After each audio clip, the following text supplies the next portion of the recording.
मित्रांनो, जय भीम, जय शिवराय, जय संविधान. मी सनी काकडे, कामगार संघर्ष संघटना संस्थापक अध्यक्ष, महाराष्ट्र राज्य आणि अनुसूचित जाती जमाती उपविभागीय दक्षता समिती सदस्य, फलटण. आज आपण उत्पादन शुल्क विभाग फलटण, दुय्यम निरीक्षक राज्य उत्पादन शुल्क यांचे कार्यालय फलटण या ठिकाणी आपण आलेलो आहोत. कार्यालय. मॅडम साहेब आहेत का? साहेब आहेत का? साहेब आहेत का? हा, मी साहेब कोण आहे तिथं? सर आपलं नाव काय? आबदागिरे सर का? हे साहेबांचं नाव काय सर? शिंदे साहेब. ऑफिसला हालचाल रजिस्टर बघायला मिळेल का मला? का हो सर? साहेब मी सामान्य नागरिक आहे. मी तुमची रेकॉर्डिंग करतोय, ह्याच्यासाठी मी लाईव्ह करतोय. मला संविधानानं तो अधिकार दिलेला आहे म्हणून मी रेकॉर्डिंग करतोय. बाकी नाही, म्हणजे मी बघू शकत नाही किंवा मला तुम्ही दाखवू शकत नाही. हालचाल रजिस्टर साहेबांकडे असतं का? नाही आहे की, मला माहित आहे त्यांच्या मार्फत चालतं. आबदागिरे सर. सर बरं, मला कारवाया फलटणमध्ये किती झाल्यात ह्या तरी समजतील का? हालचाल रजिस्टर मी त्यांना विचारतो, पण कारवाई साहेबांचा नंबर देता मला? सांगा बरं साहेबांचा नंबर सांगा सर. हा हा सांगा बरं.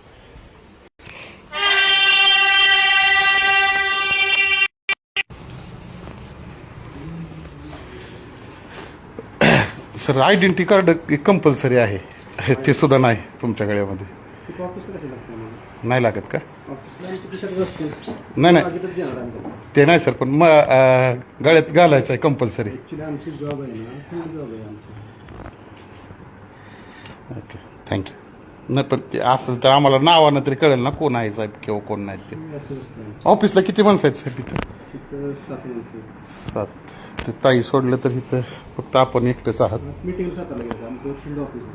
होय का?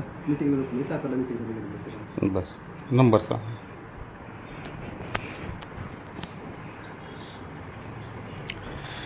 साहेब संविधानानं मला अधिकार दिलेला आहे. मी ते नाही, मी हालचाल रजिस्टर बघू शकतो. मी एक सामाजिक चळवळीचा कार्यकर्ता आहे. जर मला जर अशी ट्रीटमेंट मिळत असेल तर सामान्य माणसांना काय सर, काय म्हणजे आपल्याकडून अपेक्षा कशा पद्धतीनं करायची? आपल्याकडे जबाबदारी काय साहेब? मी तर काम शिपाई आहे. ते शिपाई सर आपण देऊ शकता ना सर?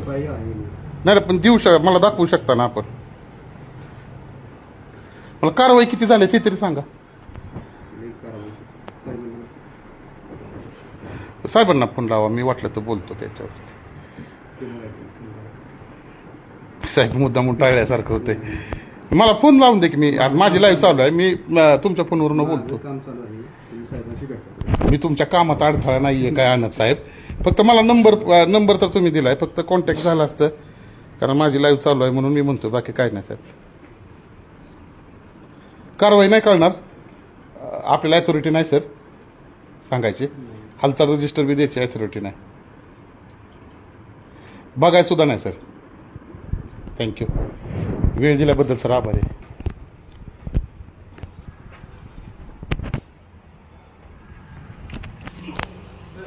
हा सर. तर आपण या ठिकाणी आता हे बघितलेलं आहे की फलटण उत्पादन शुल्क विभाग आपण माझ्या मागं बघत आहात. गाडी आहे, धूळखात पडलेली गाडी आहे. म्हणजे ही गाडी अनेक दिवसापासून या जाग्यावरून हललेली नाही आणि कसल्याही पद्धतीची कारवाई झालेली नाही. या ठिकाणी आपण बघू शकता सर्व काही. हा गाडीचा नंबर आहे. ही लाईव्ह घ्यायचा मुद्दा एकच होता की गेल्या 2 ते 3 दिवसापूर्वी मी एक पोस्ट टाकली होती की उत्पादन शुल्क विभागाच्या माध्यमातून फलटण शहर आणि फलटण तालुक्यामध्ये कारवाई केली जात नाही. त्याच्या अनुषंगाने हा व्हिडिओ आपण बनवायचं ठरवलं आणि आज ऑफिसला आपण भेट दिली, परंतु त्या ठिकाणी कोणच कोणताही म्हणजे एक ताई आहेत आणि एक आबदागिरी सर म्हणून आहेत. त्यांच्याशी भेटलो, त्यांना बोललो. त्यांनी मला साहेबांचा नंबर दिला. लावा म्हटलं तर त्यांनी काय साहेबांना फोन लावला नाही. हालचाल रजिस्टर सुद्धा मला दाखवलं नाही. म्हणजे नक्कीच कोणत्याही अधिकाऱ्याला कोठे जायचं असेल तर शासकीय नियमाप्रमाणे त्या ठिकाणी हालचाल रजिस्टर असणं बंधनकारक आहे. त्यानंतर मी त्यांना कारवाई संदर्भात विचारलं तर त्यांनी कारवाई संदर्भात मला माहिती सांगितली नाही. त्याचबरोबर मी त्यांना आयडेंटिटी कार्ड संदर्भात त्यांना मी विचारलं. त्यांनी ते आयडेंटिटी कार्ड खिशामध्ये ठेवलं होतं. तर मला एवढंच सांगायचं आहे की माझा आणि यांचा काय, माझी आणि यांची काय दुश्मनी नाही, परंतु यांच्या अतिरिक्त येणारे जे काही झाडाझुडपात गाडी लावलेली आहे मित्रांनो, हे बघू शकता तुम्ही. हे जेवले ही धूळ बघूनच तुम्हाला अंदाज येईल की ही गाडी किती दिवसापासून इथं उभा असेल. फलटण शहर, फलटण तालुक्याच्या अतिरिक्त म्हणजे ह्यांच्या अधिकारात येणारे जे काही कारवाईसाठी अधिकारात येणारे जे काही म्हणजे व्यवसाय आहेत, देशी दारू असेल, त्यानंतर हातभट्टी दारू असेल, त्याचबरोबर जेवढं ह्यांच्या अतिरिक्त येतं म्हणजे हे कारवाई करू शकतात, तेवढ्यावरती जी येतं ती कारवाई केली जात नाही. फलटण तालुका आणि फलटण शहरामध्ये असणाऱ्या अनेक हॉटेलमध्ये ज्यांना परवानगी नाही, विकण्याची परवानगी नाही, उत्पादन शुल्क विभागाची परवानगी नाही, अशा ठिकाणी सुद्धा अधिकाऱ्यांना हाताला धरून त्या ठिकाणी अवैधरित्या दारू विकली जाते, 2 नंबरचे व्यवसाय केले जातात. त्यामुळे आज मी ही लाईव्ह करण्याचं ठरवलेलं आहे. हे तुम्ही बघू शकता गाडी. फलटण तालुक्यामध्ये 0 कारवाई आहे आजपर्यंत. मी तर एवढ्या 6 महिन्यात, 1 वर्षभरात, मी इथला रहिवासी आहे, तालुक्यातला, शहरातला एक चळवळीचा कार्यकर्ता आहे. माझ्या ऐकण्यात किंवा माझ्या वाचण्यात आजपर्यंत यांच्या फलटण शाखेकडून ठोस अशी मोठी कारवाई झाली नाही. त्या संदर्भात मी या ठिकाणी पुन्हा एकदा ऑफिस दाखवतो, गाडी दाखवतो. गाडीची धुळी तुम्ही बघितली आहे.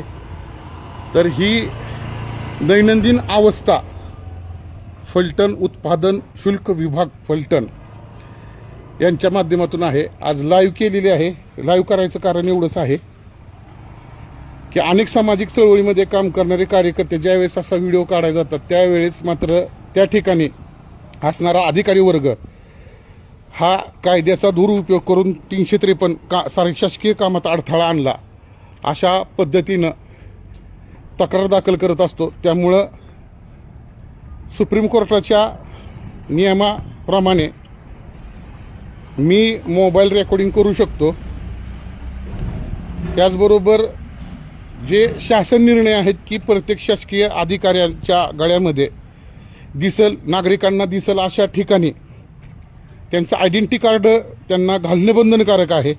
आपण व्हिडिओच्या सुरुवातीलाही बघितलेलं आहे की तसं काही तुम्हाला या ठिकाणी दिसलं नाही. 7 लोक कामाला आहेत त्या ठिकाणी, परंतु 2च लोक त्या ठिकाणी आता काम करत आहेत. बाकीचे जे 5 अधिकारी वर्गातले जे कर्मचारी आहेत साहेबांसोबत, तर ते या ठिकाणी नाहीत. आबदागिरे साहेब म्हणून कोणतरी आहेत, त्यांनी मला सांगितलं की सातारला मीटिंग आहे, सातारला गेलेले आहेत. निश्चितपणानं कायद्याच्या चौकटीमध्ये राहून मला एवढंच विचारायचं आहे की जे हालचाल रजिस्टर आहे ते हालचाल रजिस्टर साहेबांपाशी देण्याची वेळ का आली? क्लार्क जे असतात त्यांच्यापाशी ते हालचाल रजिस्टर असतं, परंतु या ठिकाणीचा हा कायदाच वेगळा आहे. त्यामुळं या संदर्भातली लाईव्ह करून मी या ठिकाणी चाललो आहे. आपण हा व्हिडिओ जास्तीत जास्त शेअर करा, लोकांपर्यंत पोचवा.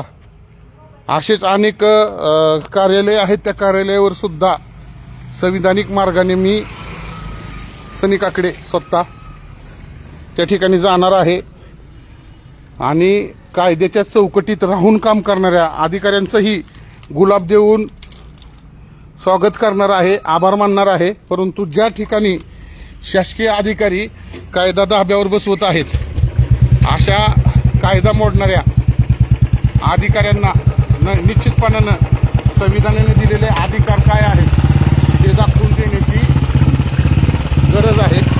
मी ही लाईव्ह त्याच्यासाठी घेऊन चाललेलो आहे की पुन्हा लाईव्ह बंद झाली, धक्काबुक्की केली असे आरोप संविधान आणि कायदा न पाळणारे अधिकारी करतील. आता मी पुढं या ठिकाणी आलोय रोडला. माझी ही लाईव्ह मी बंद करत आहे. सर्वांनी ही लाईव्ह जास्तीत जास्त शेअर करावी एवढी सर्वांना माझ्या भावांना बंधूंना नम्रतेची विनंती. जय भीम, जय शिवराय, जय संविधान.